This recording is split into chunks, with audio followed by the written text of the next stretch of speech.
4 యుగాలు ఉంటాయి. కృతయుగము, త్రేతాయుగము, ద్వాపర యుగము, అలాగే ఇది కలియుగం. ఈ కలియుగం ప్రారంభమైనటువంటి మొట్టమొదటి రోజు కాబట్టి దీన్ని యుగాబ్ది అంటారు. ఈ యుగాబ్ది కాస్త కాలక్రమేణా ఉగాదిగా మారింది. అందువల్ల ఈ యొక్క యుగం ప్రారంభమైన మొదటి రోజు కాబట్టి, సంవత్సరం ప్రారంభమయ్యేటటువంటి మొదటి రోజు కాబట్టి గోచార రీత్యా ఈ రోజున మనం పర్వదినంగా జరుపుకోవాలి అని వేదాలు శాస్త్రాలు చెప్తూ ఉన్నాయి. అంటే మనం డిసెంబర్ 31 నైట్ ఎక్కువ తెలుగు ప్రజలే దాన్ని చాలా గ్రాండియర్గా సెలబ్రేట్ చేస్తూ ఉంటారు గురుగారు. అది ఎందుకు జరుపుకోవద్దు? అంటే డిసెంబర్ 31 మారి జనవరి 1వ తారీఖు వచ్చేది క్యాలెండర్ మాత్రమే మారుతుంది. ఋతువులలో కానీ కాలంలో కానీ ఏ విధమైనటువంటి మార్పు ఉండదు. ఈ ఉగాదికి శిశిర ఋతువు వెళ్ళిపోయి 6 ఋతువుల్లో ఆఖరి ఋతువు అంటే ఆకులు రాలే కాలం అంటారు. ఆ కాలం వెళ్ళిపోయి కొత్త చిగురు అంటే జీవితంలో నూతన ఉత్సాహాలు ప్రారంభం చేసేటటువంటి కాలం, కొత్త చిగురులు వచ్చేటటువంటి కాలం. కాలం మారుతుంది, ఋతువు మారుతుంది కాబట్టి ఈ యొక్క ప్రకృతిలో కూడా మార్పులు సంభవిస్తూ ఉంటాయి. ఆ కారణంగానే మనం ఉగాది జరుపుకోవాలి తప్ప డిసెంబర్ 31 జరుపుకోకూడదు. అది మన వాళ్ళు ఎక్కువగా జరుపుకోవడానికి గల కారణం ఏంటయ్యా అంటే పాశ్చాత్య పోకడలు.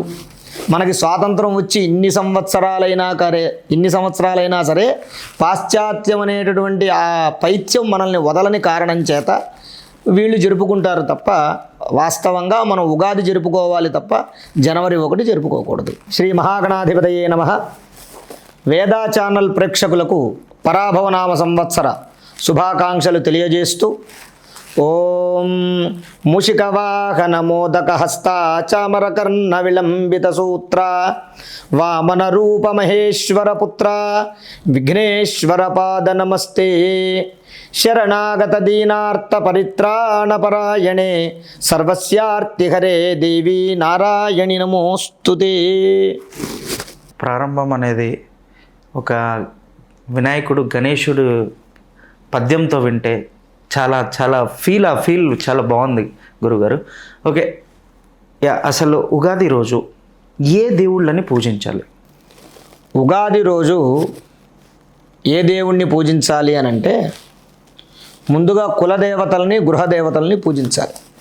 ఓకే, గృహదేవతలు కులదేవతలు ఎవరైతే ఉంటారో వారిని మనం పూజించటం వల్ల ఈ సంవత్సరం అంతా కూడా వారి యొక్క అనుగ్రహం మనకు కలుగుతుంది. తదుపరి ఉగాది రోజున గ్రామదేవత, మన ఊరిలో ఎవరైతే గ్రామదేవత ముత్యాలమ్మ, పోలేరమ్మ ఇత్యాది దేవతలు ఉంటారో ఆ దేవాలయాల వద్దకు కూడా వెళ్ళి ఆ అమ్మవార్లను కూడా పూజించడం వల్ల ప్రపంచంలో మనం ఎక్కడున్నా సరే ఆ గ్రామం నుంచి మనల్ని ఆ అమ్మవారు కాపాడుతారు. ఓకే, సంవత్సరానికి మనం ప్రారంభమయ్యేటటువంటి మొట్టమొదటి రోజు కాబట్టి ఆ రోజున ఈ గృహదేవతల్ని, కులదేవతల్ని, గ్రామదేవతల్ని పూజించడం వల్ల శుభం కలుగుతుంది. అలాగే దగ్గరలో ఉన్నటువంటి దేవాలయం గణపతి కానీ శివుడు కానీ ఉగాది అంటే ఆ దేవుడు ఈ దేవుడు అని ప్రత్యేకంగా ఉండదు. మన కులదైవం ఏదైతే ఉంటుందో ఆ దేవుడిని పూజించుకుంటే శుభం కలుగుతుంది. అండ్ అయ్యగారు మనం మాట్లాడుకున్న దాంట్లో చాలా వరకు విన్నది ఏంటిది అంటే 33 కోట్ల మంది దేవతలు ఉన్నారు అని చెప్పేసి అంటున్నారు. అంటే 33 కోట్ల మంది దేవతలు ఉన్నారా అనేది క్వశ్చన్ మార్క్ చాలామందికి, నాకే కాకుండా చాలామందికి క్వశ్చన్ మార్క్ ఉంది అయ్యగారు. అంటే ఇప్పుడు 33 కోట్ల మంది అంటే సంఖ్య 33 కోట్లని కాదు అర్థం. ఒక కోటి అంటే ఒక సమూహం అని అర్థం అన్నమాట. కోటి అంటే సమూహం. ఆ సమూహంలో 100 మంది ఉండొచ్చు, 1000 మంది ఉండొచ్చు, లేదా ఓ 10 మందే ఉండొచ్చు.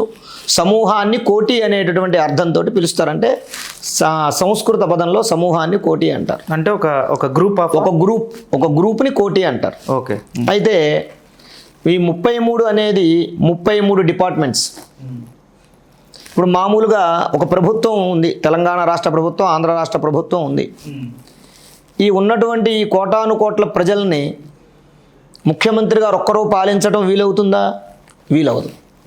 అందుకని ఆరోగ్య శాఖ అని, అలాగే రెవెన్యూ శాఖ అని, గృహ నిర్మాణ శాఖ అని ఎలాగైతే ఇట్లా శాఖలు డిపార్ట్మెంట్లుగా పెట్టుకుని, దేవాదాయ శాఖ అని ఇట్లా డిపార్ట్మెంట్లుగా పెట్టుకుని ప్రజలకు సేవ చేస్తున్నారు, అలాగే దేవతలు కూడా 33 డిపార్ట్మెంట్స్ ఉంటాయి. 84 లక్షల జీవరాశుల్ని పాలించేటటువంటి ఈ 33 డిపార్ట్మెంట్స్లో ఉన్నటువంటి ఈ గ్రూప్ దేవతలందరినీ కూడా 33 కోట్ల దేవతలు అని అంటారు తప్ప ఖచ్చితంగా 33 కోట్ల మంది ఉంటారని కాదర్థం. ఓకే. ఒక గ్రూప్, ఒక దేవతల యొక్క గ్రూపు. ఇప్పుడు ఒక కమిషన్ ఉందనుకుందాం, ఒక శాఖ ఉంది, దేవాదాయ శాఖ ఉంది. దానికి ఒక దేవాదాయ శాఖ మంత్రి గారు ఉంటారు, దానికి ఎండోమెంట్ కమిషనర్ గారు ఉంటారు, అలాగే ఆర్జేసీ గారు ఉంటారు, డీసీ గారు ఉంటారు.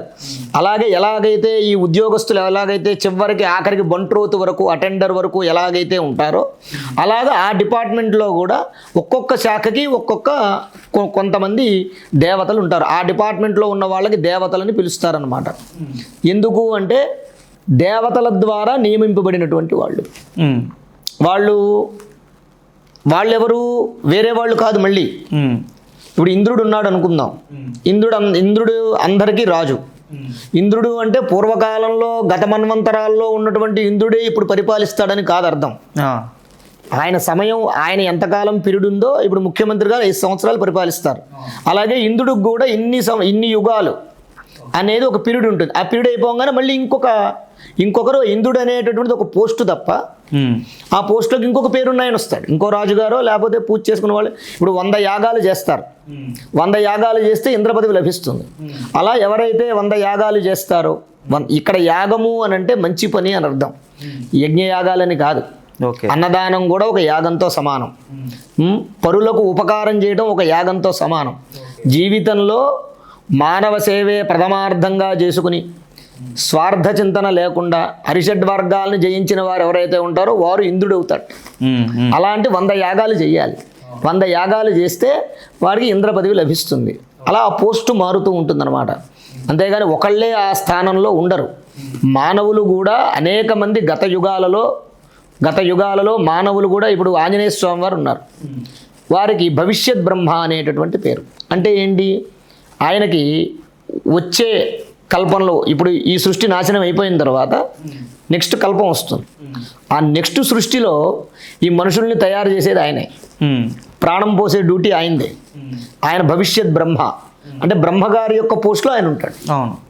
అలాగనమాట. అట్లా ఈ మానవులు ఎవరైతే రాజులు కానీ ఋషులు కానీ వీళ్ళు చేసినటువంటి పుణ్యకర్మల యొక్క, వీళ్ళు చేసినటువంటి యజ్ఞయాగాలు, దాన ధర్మాలు ఇత్యాది క్రతువుల యొక్క ఫలమే వారిని ఆ పోస్టులో పెడుతూ ఉంటుంది.